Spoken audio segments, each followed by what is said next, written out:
여러분, 혹시 다단계 인증, 그러니까 MFA만 걸어두면 내 계정은 절대 안전할 거라고 생각하시나요?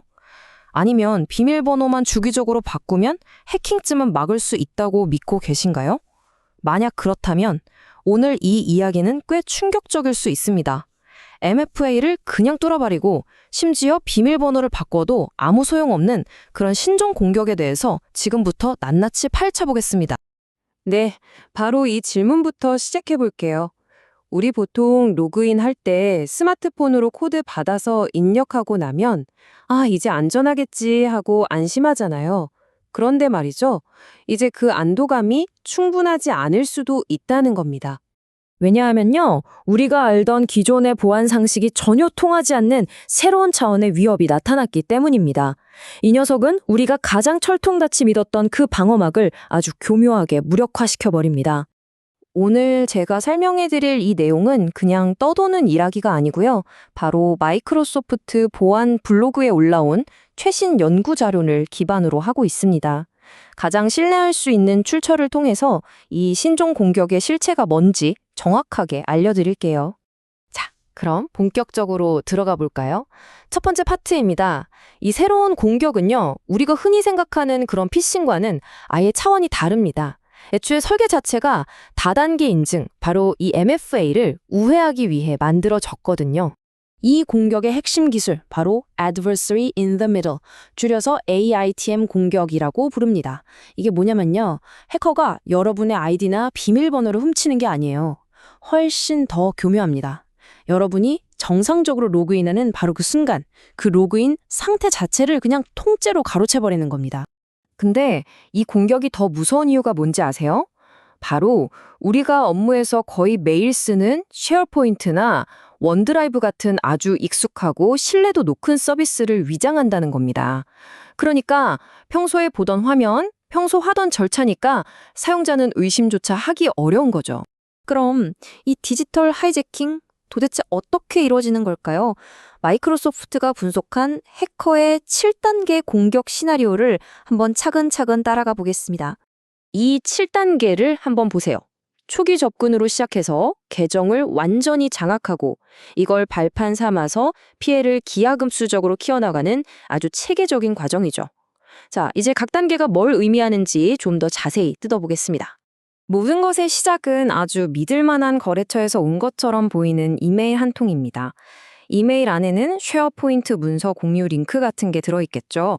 사용자가 아무 의심 없이 이 링크를 누르고 로그인을 하는 바로 그 순간 AITM 공격이 실행되면서 비밀번호가 아니라 로그인된 상태 그 자체가 통째로 넘어가 버립니다.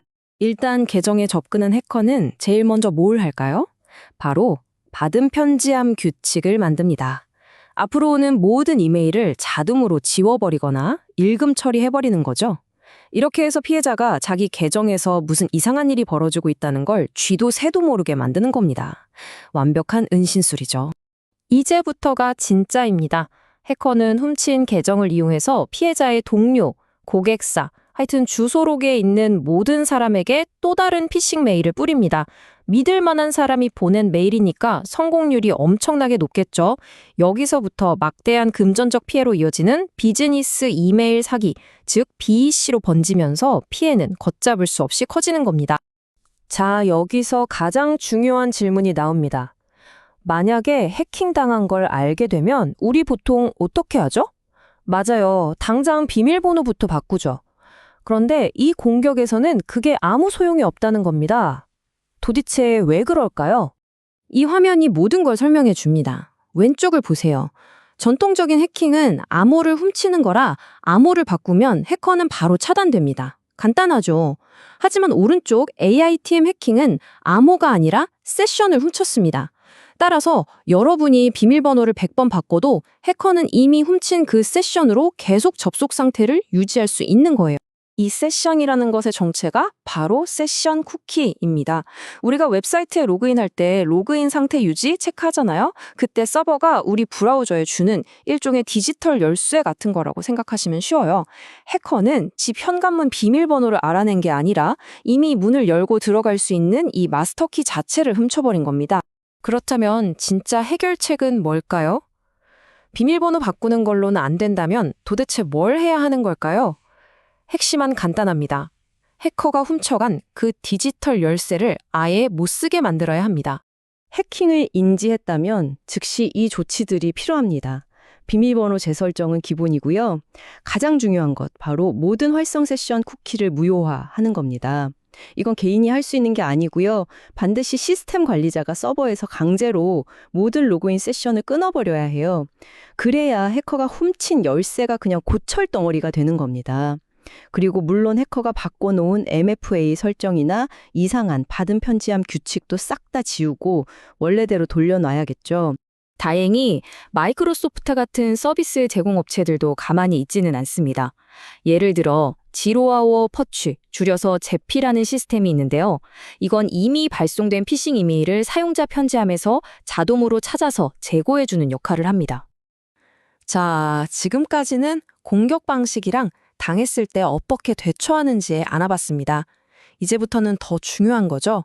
이런 공격을 사전에 막을 수 있는 좀 더 근본적인 방어 전략에 대해서 이야기해 보겠습니다.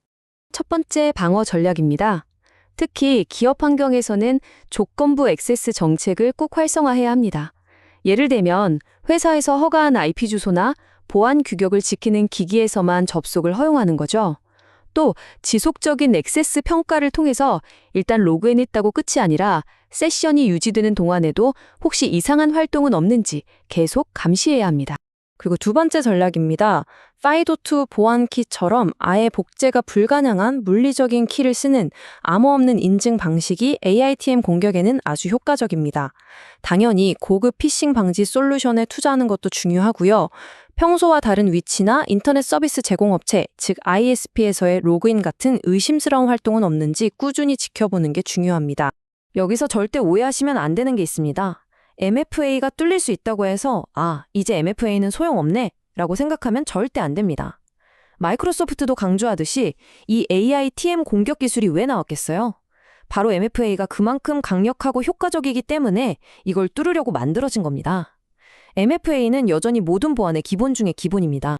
오늘 설명을 마치면서 마지막으로 이 질문을 던져봅니다. 이제 비밀번호 관리만 잘하는 시대는 지났습니다. 여러분 개인 그리고 여러분이 속한 조직은 로그인 상태 자체를 훔쳐가는 이 디지털 열쇠 도난에 과연 얼마나 대비가 되어 있으신가요? 오늘 내용이 여러분의 디지털 안전을 지키는데 조금이나마 도움이 되었으면 좋겠습니다. 유익하셨다면 구독과 좋아요로 응원 부탁드립니다. 다음 분석을 준비하는데 정말 큰 힘이 됩니다. 감사합니다.